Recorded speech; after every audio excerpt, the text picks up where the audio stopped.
A nuestro siguiente invitado en el estudio es el doctor Julio Castro. Permítame antes compartir algunos mensajes publicitarios y hablarles de Farmatodo. Verte recorrer pasillos de experiencias mientras llenas el carrito con todo lo que necesitas es la felicidad para Farmatodo, porque sigues aquí con ellos, permitiéndoles acompañarte a diario al momento de elegir los productos favoritos de tu bebé, el maquillaje que realza tu belleza y, claro, la medicina que el abuelo necesita. Farmatodo. ¡Qué bien estar contigo! Y Caracas se viste de gala con más de 200 marcas originales de clase mundial. Avanti es la galería comercial del buen gusto. 6 niveles de estilo, de modernidad que presentan lo mejor de 5 continentes con tendencias de moda, tecnología y hogar para su satisfacción. Avanti está en la avenida Río de Janeiro, en Las Mercedes, lugar de encuentro del buen gusto. @Galería Avanti. Be unforgettable. Y les quiero hablar de Grupo Leti, que pensando en tus necesidades, pone a disposición Farmorat Forte, que es el fitofármaco que ofrece 100 miligramos de extracto estandarizado de Panax Ginseng. Ahí hay 13 vitaminas, 6 minerales, 4 oligoelementos, la combinación perfecta para llenar tu día de vitalidad. Farmorat Forte viene en presentación de 20 cápsulas con una sola toma al día. Farmorat Forte activa y vitaliza tu día. Con Farmorat Forte potencia tu energía y es de Grupo Leti. En Grupo Leti, nuestro compromiso es mayor. Cierro hablándoles de Café Amanecer. Están allí convencidos de que queda camino por recorrer y parte de este trayecto lo han hecho, lo hacen y lo van a seguir haciendo junto y gracias a sus trabajadores, como una gran familia. Por eso Café Amanecer es tan bueno como su gente, es tan bueno como Venezuela. @Café Amanecer _. Acompáñenos a transitar por el mundo desde el amanecer. Con Román Losinski. Circuito Éxitos. 7:36 minutos de la mañana. Son muchas las necesidades del país. En salud, particularmente, la lista es larga, partiendo, claro, del análisis, del diagnóstico de los expertos. Bueno, teniendo tantas necesidades y con un presupuesto tan limitado, ¿cómo priorizar? ¿Cómo jerarquizar las necesidades en materia de salud? Es el tema que queremos conversar hoy con el doctor Julio Castro, médico cirujano con posgrados en Medicina Interna e Infectología, profesor del Instituto de Medicina Tropical de la Universidad Central de Venezuela y miembro de la Red de Médicos por la Salud. Doctor Castro, siempre bienvenido, ¿eh? Buenos días, Román. Saludos. Aunque haya traído esa gorra. Así es. Hay que celebrar. Orgulloso caraquista, ¿no? Así es. Hoy celebramos y, bueno, nada, es un día importante para nosotros los Leones del Caracas. Enhorabuena, enhorabuena. Bien merecido, además, tremendo juego el de ayer. Sí. De verdad que tremendo juego. Doctor Castro, ¿cuáles son las mayores carencias? Son muchas. ¿Cuáles son las más urgentes de atender y cómo jerarquizarlas? ¿Cómo darle prioridad a una por encima de otra? Fíjate, esa pregunta que me haces es una pregunta central en la salud del mundo de hoy, porque nunca hay dinero suficiente para atender todas las cosas, ni siquiera en los países más ricos del mundo. ¿Okay? Entonces, implica hacer un juicio de valores de qué es más prioritario para quien toma las decisiones y qué es menos prioritario. Eso es un gran problema en el mundo entero de hoy. Hay metodologías científicas que tratan de hacer esa escala más o menos fuerte. Por ejemplo, usamos unas cosas que se llaman los DALI, que son los días ajustados o vidas salvadas, el estudio de costo-beneficio o costo-efectividad de una estrategia. Voy a poner unas cosas para que la gente entienda. La utilización de un medicamento para bajar el colesterol, cosa que mucha gente toma, es mucho más costoso desde el punto de vista de costo-efectividad que una vacuna para evitar el rotavirus, que es un virus que se produce en los niños menores de 2 años. Entonces, si tú tienes que tomar esas dos estrategias como únicas y compararle y a qué le puede dinero y a qué no, debería ser vacuna en un sitio, en un momento donde tienes escasez de recursos. Entonces, hay alguna metodología, lo cual no quiere decir que lo que esté abajo es menos importante, pero al final los decisores tienen que tomar decisión. Entonces, yo creo que en Venezuela, que digamos, tenemos el rasero bajo, en el sentido de que es un país pobre, un país que los ingresos han mermado mucho y que viene de problemas de infraestructura de salud muy grave. Sí. Hay cosas que tú tienes que darle, en mi opinión, una preponderancia más importante. Por ejemplo, vacunas tiene que ser una prioridad número 1. La inversión en vacunas es un retorno directo que está estudiado en todas partes del mundo. Entonces, ¿qué cosas no han pasado en Venezuela? Venezuela tiene una deuda con el fondo rotatorio que es quien provee vacunas, es uno de los proveedores de vacunas, el más barato en nuestra región, creo que son 17 millones de dólares, y mientras tú no resuelvas el tema de la deuda, Venezuela no tiene el flujo de vacunas que tú pagas, no es que te la regalan, que tú pagas, que debería tener, y eso ha hecho que la cesta de vacunas en Venezuela se haya reducido de un número a un número menor y con una intermitencia peligrosa. Eso no es nuevo, eso viene pasando quizás hace unos 5 o 6 años. A raíz de eso, toda la discusión de la ayuda humanitaria terminó haciendo que, entendiendo esto como prioridad número 1, por eso empiezo por eso, un grupo que venimos trabajando en eso, hicimos lobby internacional para tratar de conseguir dinero para financiar las vacunas. Okay. Y se consiguió una parte. Pero está en discusión en este momento tratar de llevar esa cesta de vacunas a un escenario bastante internacional.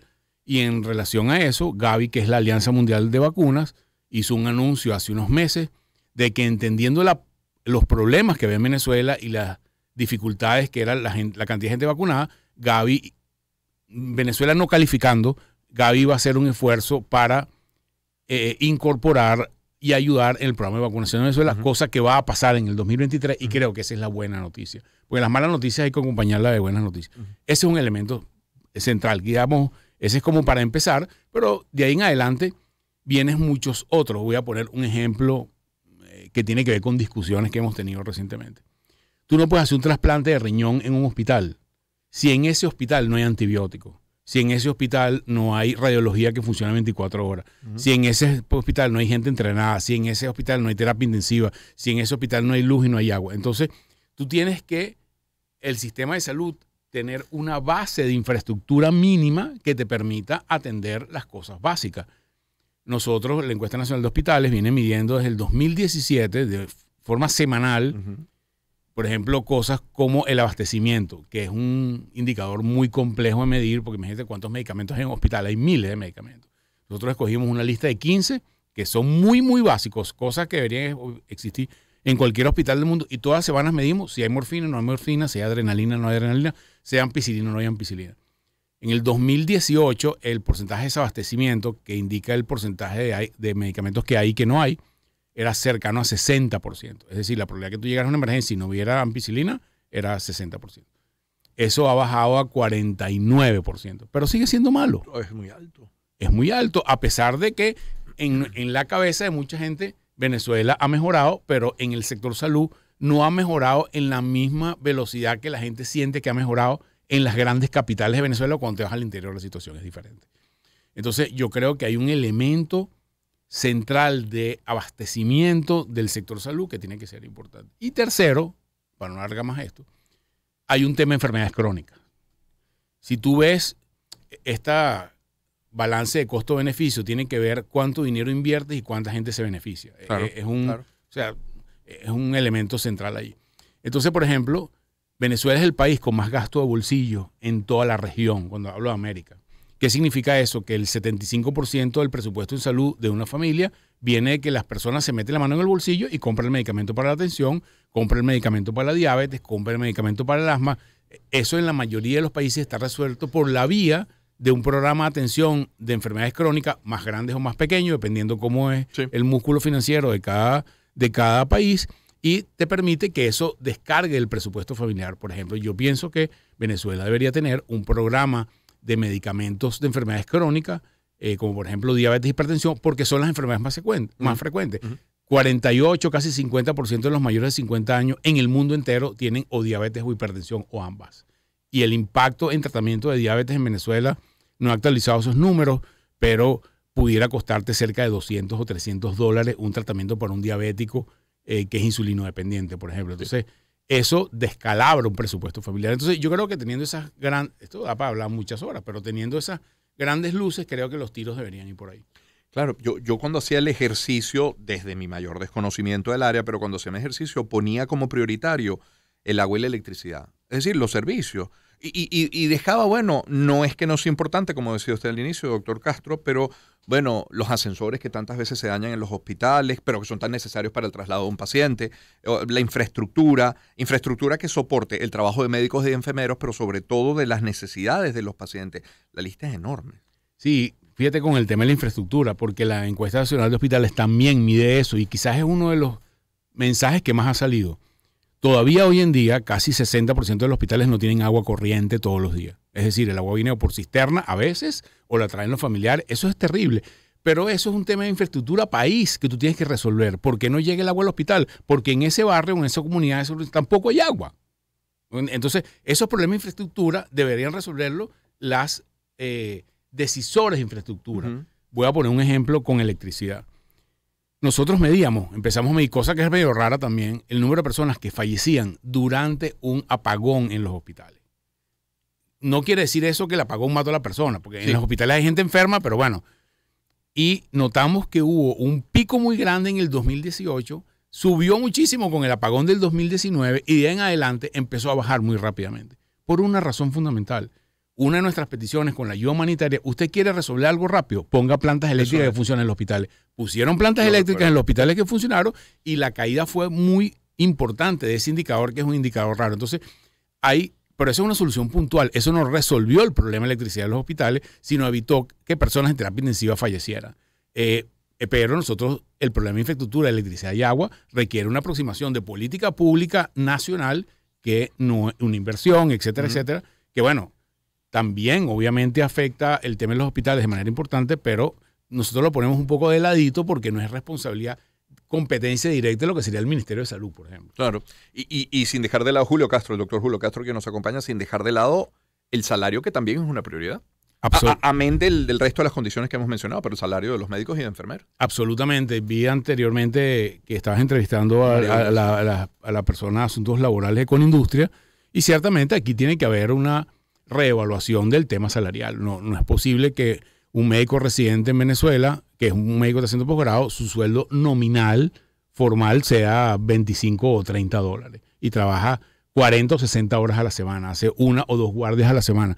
Digamos, eso no da ni para comprar la comida, mucho menos para comprar un libro, estudiar, etcétera, etcétera.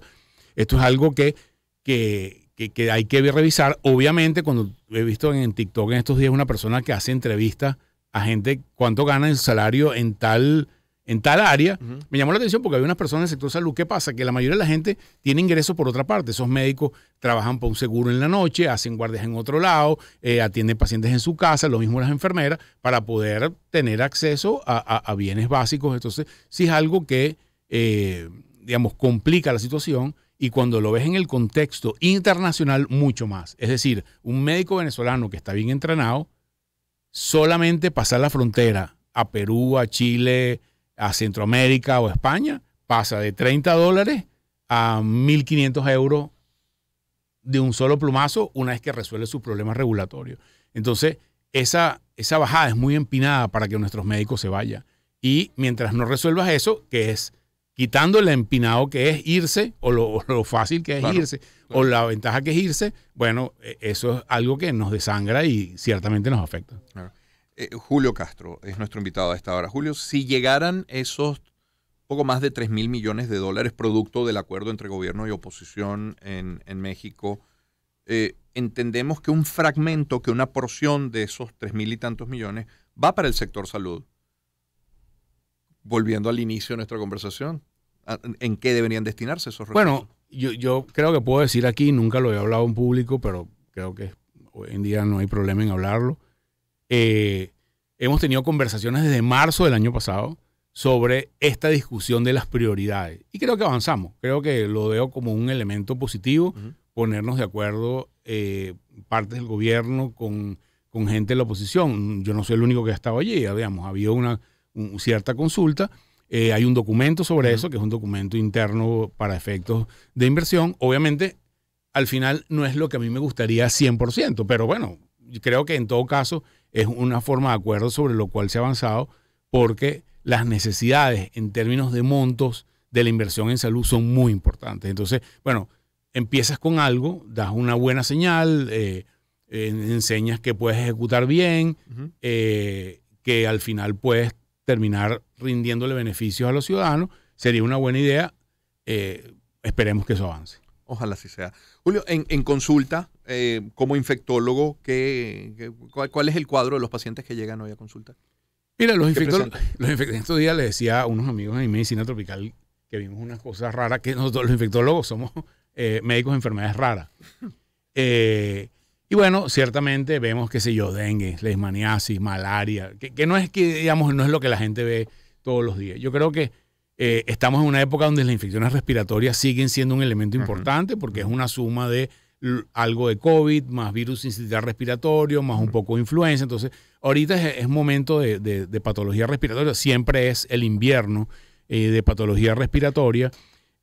Bueno, siempre nosotros estamos preocupados por cosas, amenazas que están por allí que nos pueden preocupar. Este tema de la vacunación, por eso empecé con vacunación. Sí.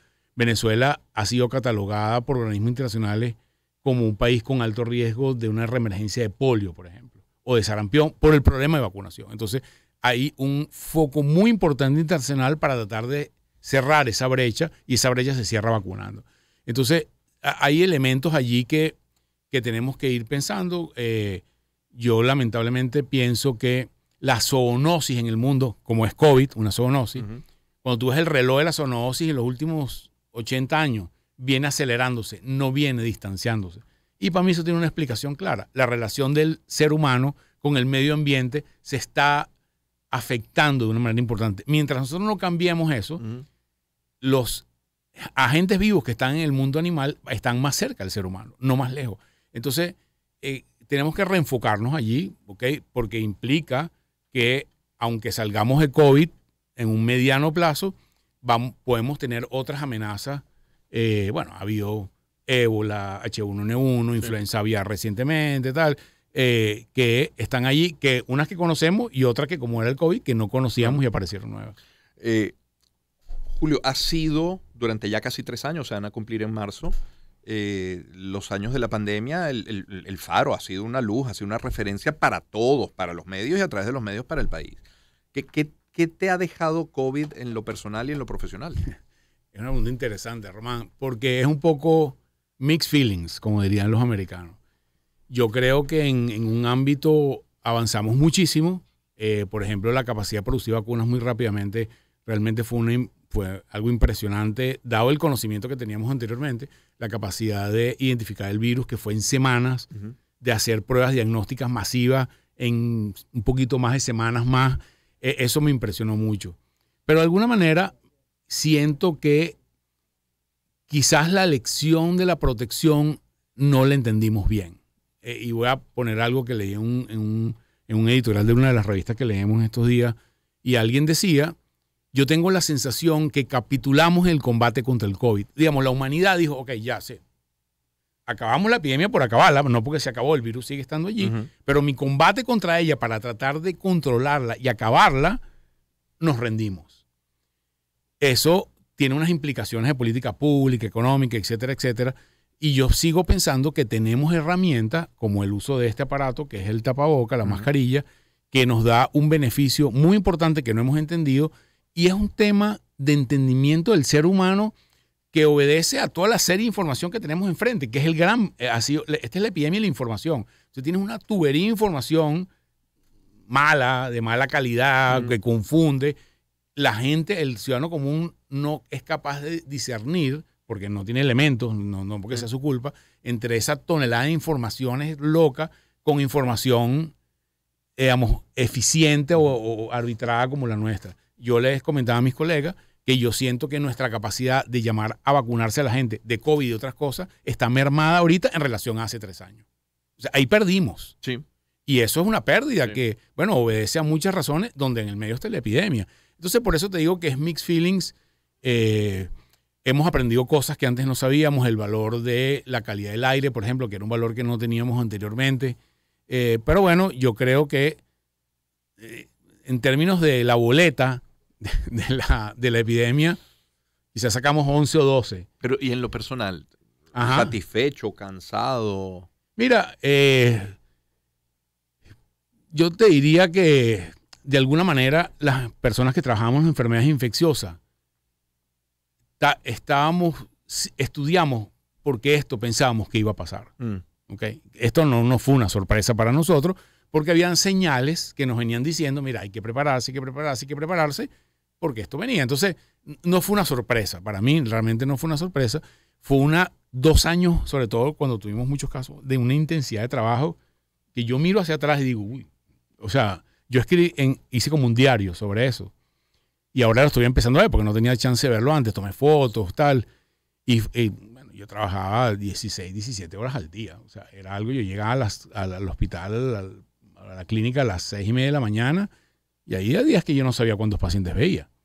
Y algo de ellos muy grave, esa cantidad de pacientes tan graves nos afectó en nuestra psique. Digamos, a todos de alguna manera nos hizo cambiar un poco algunas cosas, ver la vida, tener que tomar decisiones en determinado momento como quién sí y quién no es una decisión ética que cada decisión ética era fuerte. Eso decía, bueno, llegaba un señor que tenía 85 años con un COVID muy severo y tenía una sola cama en terapia intensiva. Estoy poniendo un símil, ¿ok? Porque a diferentes personas nos pasó en el mundo entero de diferente manera, y tenías a un muchacho de 40 años o tenías a una una mujer embarazada como tuvimos recién parida con COVID y tienes un solo respirador. Entonces, esas decisiones éticas que tomamos muchos médicos en el mundo entero, era algo para que quizás no estábamos preparados, porque el volumen llegó un momento que nos sobrepasó a nuestra capacidad de atender a la gente. Para uno es muy frustrante decir, mira, no, este paciente no va a salir, ponlo ahí en la emergencia, medidas mínimas, confort, medidas paliativas, y observa. Eso es para una persona que está entrenada a salvar todo el que llega, es difícil. Creo que pero hay muchas enseñanzas de todo eso. Claro. La vivencia con los pacientes, la soledad.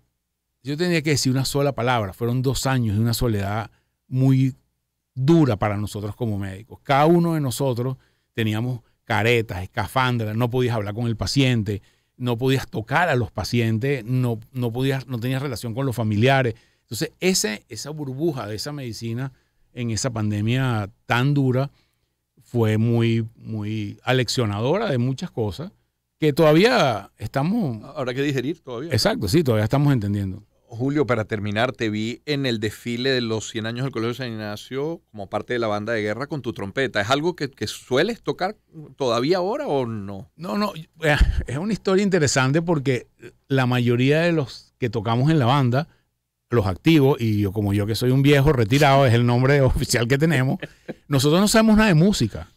O sea, nosotros tocamos por oído. O Claro. sea, Por repetición, ¿no? Es un tipo que es 2 años mayor que tú, te dice pa, y tú le vas dando y así aprende 35 marchas. Imagínate cómo es esa impronta en tu cerebro, que después de hace 35 años de mi vida, yo me pongo la trompeta y toco. No toco tan bien como antes, obviamente, pero sí voy con frecuencia por diferentes razones. Mis hijos estuvieron en el colegio en la banda hasta hace unos años, ya no está ninguno en el colegio, pero mi hija mayor fue jefa de la banda, mi hijo segundo fue jefe de la banda, yo fui su jefe de la banda, mi papá fue. En mi familia hay una historia de miembros de la banda, y cada vez que nos convocan, nos llaman, nos escriben por WhatsApp, mira, pueden ir, yo tengo mi uniforme, voy, toco, disfruto. Habría que aclarar que no es el uniforme de 5º año. No, ni de casualidad. Además que cambió un poco, nuestro uniforme era justo lo contrario, nosotros utilizábamos una camisa diferente, ahorita usan una casaca, ha cambiado algo, pero ni de casualidad. Gracias, Julio, por habernos acompañado. Gracias, Román. Julio, elige el tema con el que vamos a cerrar esta hora. Mira, cualquiera menos los 3 que están marcados que ya sonaron. Coldplay. Coldplay. ¿Cuál es? ¿Clocks? Sky Full of Stars. El